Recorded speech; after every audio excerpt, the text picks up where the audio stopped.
Hello everyone, welcome back to new video. आज हम second class करने वाले हैं आपका क्लरिकल एप्टीट्यूड की। काफी सारे बच्चे हैं। आपको मैं बताता हूं, जो क्लरिकल एप्टीट्यूड अपने आप में कोई सब्जेक्ट नहीं है। ये मैंने आपको कल वाली वीडियो के अंदर भी बताया था। ये अपने आप में कोई एक ऐसा अलग से प्रॉपर सब्जेक्ट नहीं है कि जिसके लिए आपको अलग से बुक्स वगैरह पढ़ना पड़े, इसके लिए आपको अलग से कोई क्लास से या फिर पूरा सिलेबस तरीके से आपको कंप्लीट करना पड़े, कोई चैप्टर पढ़ना पड़े, ऐसा कुछ भी नहीं है। क्लरिकल एप्टीट्यूड ही आपका रीजनिंग है। ठीक है, रीजनिंग है, इसी को ही हम जीके कहते हैं। कभी कभार इसके अंदर एक आधा क्वेश्चन आपका दे दिया जाता है मैथ का।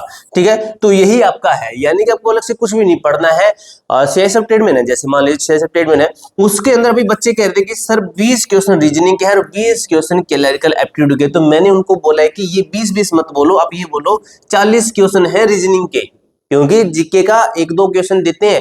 20 में से 2-3-4 क्वेश्चन होंगे जीके के, बाकी जो है 35 लगभग क्वेश्चन रीजनिंग के आपको देखने को मिलेंगे।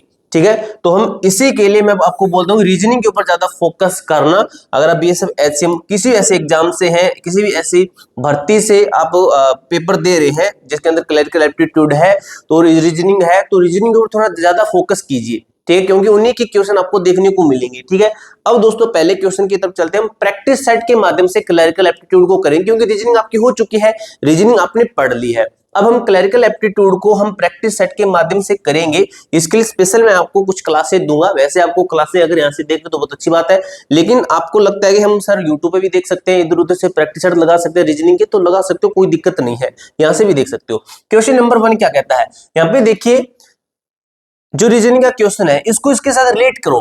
क्या हो रहा है कि 5-35 कैसे आ सकता है, या तो आता है 5 गुना में 7। ठीक है, यानी कि 35 ये आया, बिल्कुल हमारे सामने आया। तो हम इसको भी करके देख लेते हैं कि 5 गुना में 7 करते हैं तो 4 गुना में 7 करते तो नहीं है, 7 चौक 28 आएगा। तो 28 तो हमारे ऑप्शन में नहीं है, तो ये तो नहीं होगा। तो हमने देखा कि इसके अंदर हमने +2 किया, ये आ गया 7, और इसको गुना कर दिया तो हमारा 4 है। 4 को हम क्या करेंगे, 4 को हम गुना 7 करेंगे। 4 को गुना 4 के अंदर 2 जोड़ेंगे, हमारा कितना है 6, और गुना कर देंगे हम किससे, जो ये संख्या इसी से, 6 चौकम 24, तो हमारा राइट ऑप्शन हो जाएगा 1, ये हमारा राइट हो जाएगा। ठीक है, आपको प्रैक्टिस सेट देखना है, आपके 10 में से कितने क्वेश्चन सही होते हैं ये आप जरूर बताना, कमेंट बॉक्स में बता सकते हो। ठीक है, अभी देखिए सेकंड नंबर क्वेश्चन क्या कहता है। सेकंड नंबर क्वेश्चन कहता है कि OPQ, तो हमने इसकी संख्या याद करके कि ओ, ये ABC आपको याद करना है, कौन सा कितने पे आता है।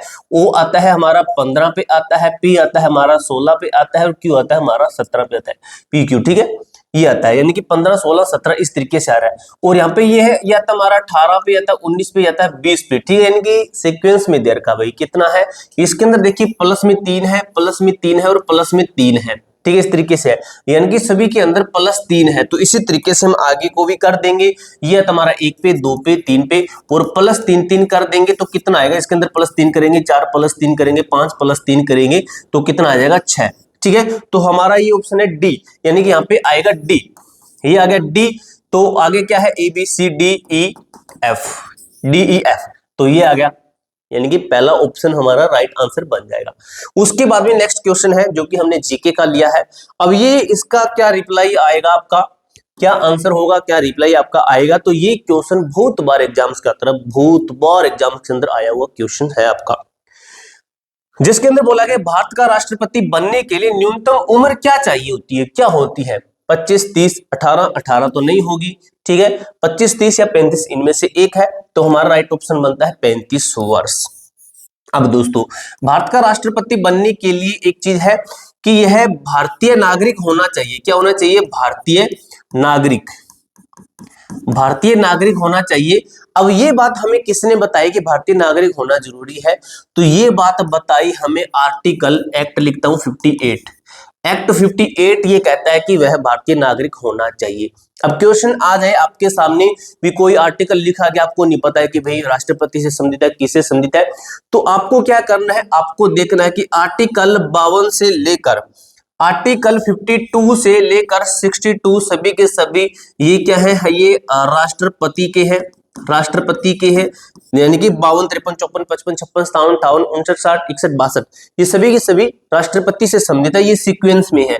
अगर बात करें इसके अलावा और जो सीक्वेंस में नहीं आते हैं वो हमारा आता है 72 आता है, 123 आता है, 143 आता है।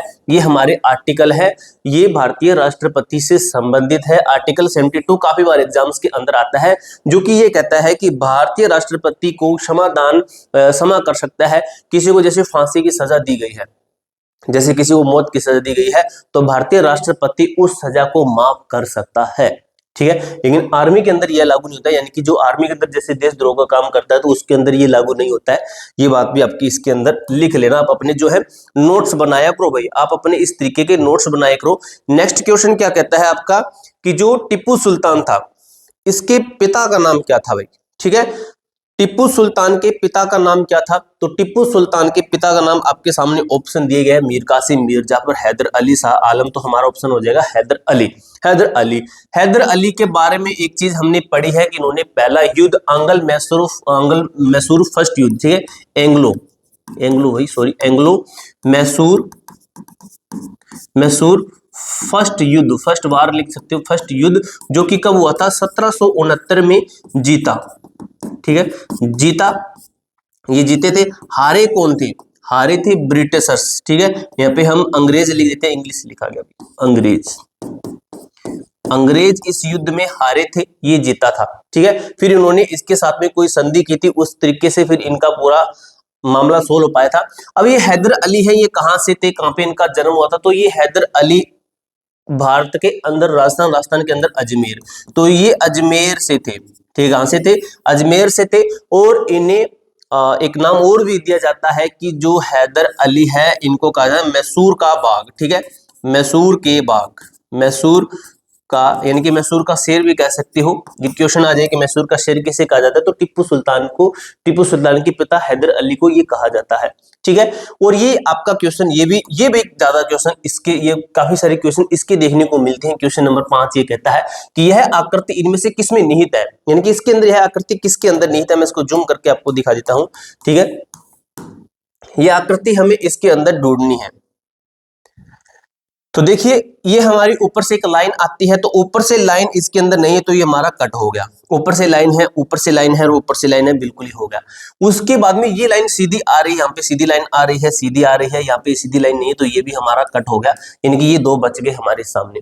उसके बाद में देखिए एक लाइन इस तरीके से नीचे की तरफ है, यहाँ पर एक तरीके से लाइन नहीं है, ये तो कट हो गया ना, ये तो कट हो गया, ठीक है। एक तरीके यहाँ पे लाइन नहीं है, यानी कि ये इस तरीके से, इस तरीके यहाँ पे नहीं है, तो ऑप्शन हमारा बच गया, राइट हो गया, ठीक है। तो इसी के अंदर ये निहित है, ये वाली चीज, ठीक है, इसी के अंदर ये आपकी चीज है, ये निहित है, ठीक है। ये देखिए और ये देखिए, इस तरीके से ये दो चीज से आपका क्लियर हो जाता है। उसके बाद में एक ये वाली है और एक आपकी ये वाली है, ठीक है। ये देखिए इसके अंदर आपका ये आकृति इसके अंदर अंतर्निहित है, ठीक है। उसके बाद नेक्स्ट क्वेश्चन देखिए जो कि आपका क्या कहता है, जो कहता है कि आगे की संख्या क्या होगी, आगे की संख्या क्या होगी।